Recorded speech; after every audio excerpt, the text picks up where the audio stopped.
Au cœur des forêts européennes, au milieu des sentiers couverts de feuilles et de troncs d'arbres tombés, vit un animal qui inspire respect, admiration et souvent controverse. Le sanglier d'Europe, outrue porcine, est l'un des mammifères sauvages les plus résilients, adaptables et influents.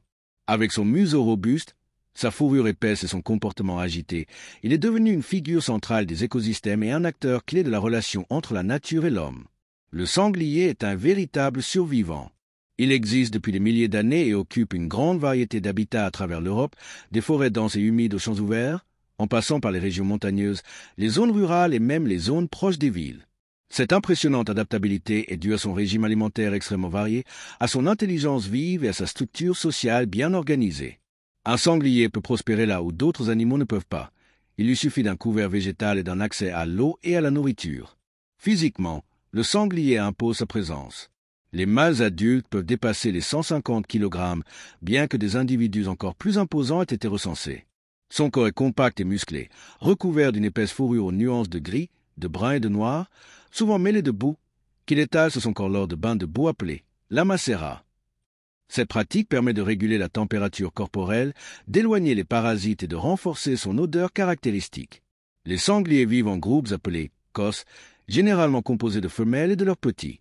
Les mâles adultes sont plus solitaires et ne s'approchent des groupes qu'en période de reproduction. Cette structure sociale est complexe, avec des hiérarchies bien définies et une communication constante par le biais de grognements, de reniflements, d'odeurs, de postures corporelles. Ils s'organisent, coopèrent, se protègent mutuellement et sont extrêmement attentifs à leur environnement, capables de percevoir les signes subtils de danger avec une rapidité surprenante. Le régime alimentaire du sanglier est l'un des principaux facteurs de sa prospérité. Omnivore, il peut manger pratiquement tout ce qu'il trouve, racines, tubercules, baies, graines, champignons, petits vertébrés, insectes et même charognes. Dans les zones agricoles, ce régime varie s'étend aux céréales, au maïs, aux pommes de terre, à la vigne et à d'autres cultures, ce qui le met en conflit avec les agriculteurs. En période de disette, il creuse le sol avec son museau à la recherche de toute source d'énergie, retournant la terre et modifiant le paysage partout où il passe. Ces fouilles contribuent en effet à leur impact écologique. Les sangliers sont des agents de perturbation naturelle. Leur comportement altère le sol, disperse des graines, détruit la couche supérieure de végétation et favorise même la germination de certaines espèces végétales. Dans les écosystèmes équilibrés, cela peut être bénéfique, générant diversité et recyclage des nutriments. Mais lorsque la population croît de manière incontrôlée, ces effets deviennent néfastes, provoquant l'érosion, la destruction des habitats et la compétition avec d'autres espèces indigènes. Et c'est là qu'intervient un problème délicat. Le sanglier européen, bien qu'originaire d'une grande partie de l'Europe, a été introduit dans d'autres régions du monde, comme l'Amérique du Sud, l'Amérique du Nord et l'Australie. Dans ces régions, loin de ses prédateurs naturels et bénéficiant d'une nourriture abondante, il est devenu une espèce envahissante. Au Brésil, par exemple, les sangliers se sont multipliés rapidement et sont désormais considérés comme une grave menace environnementale, affectant des écosystèmes entiers, attaquant les cultures, détruisant les sources et se reproduisant même avec les porcs domestiques, donnant naissance au javaporco, un hybride encore plus résistant et destructeur. En Europe, la situation présente également des défis. Avec la diminution des prédateurs naturels, tels que les loups et les ours, combinés à l'abandon des pratiques rurales et à l'expansion des zones forestières, les populations de sangliers ont considérablement augmenté ces dernières décennies. Cela a entraîné une augmentation des accidents de la route, des invasions de zones urbaines et des pertes agricoles considérables. En réponse, plusieurs pays ont mis en œuvre des politiques de contrôle des populations, allant de la chasse réglementée à des études sur la réintroduction de prédateurs naturels. Malgré son image souvent négative, le sanglier est un animal très intelligent.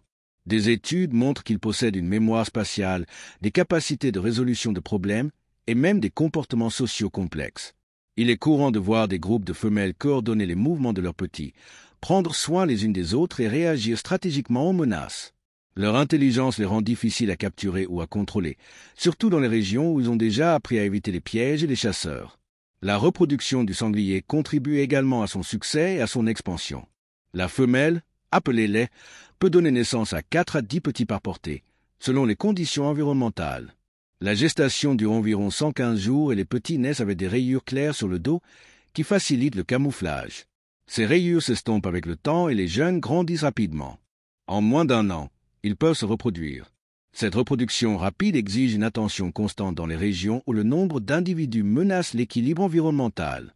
Il est intéressant de noter que le sanglier occupe une place importante dans la culture populaire européenne.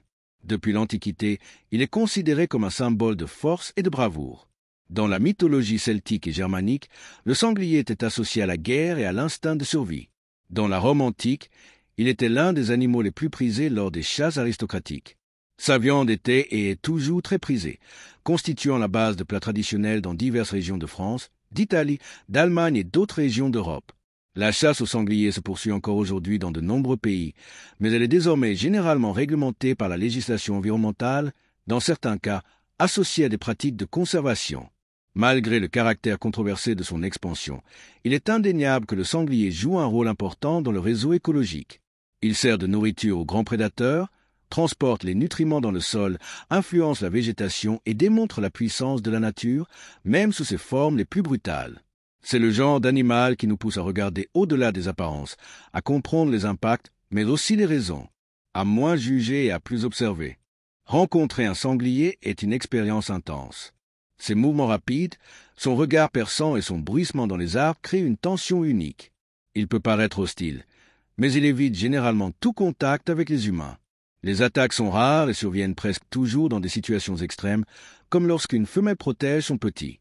Par conséquent, lorsque vous apercevez un sanglier, le plus sage est de garder vos distances et de respecter son espace. En fin de compte, le sanglier nous rappelle que la nature est sauvage, imprévisible et pleine de nuances. Que tous les animaux ne peuvent pas être facilement classés comme bons ou mauvais. Que la coexistence entre les espèces exige équilibre, compréhension et responsabilité. L'histoire du sanglier européen est, en réalité, un portrait fidèle de notre relation avec le monde naturel, riche de complexité, d'influence mutuelle, mais aussi d'admiration et d'apprentissage.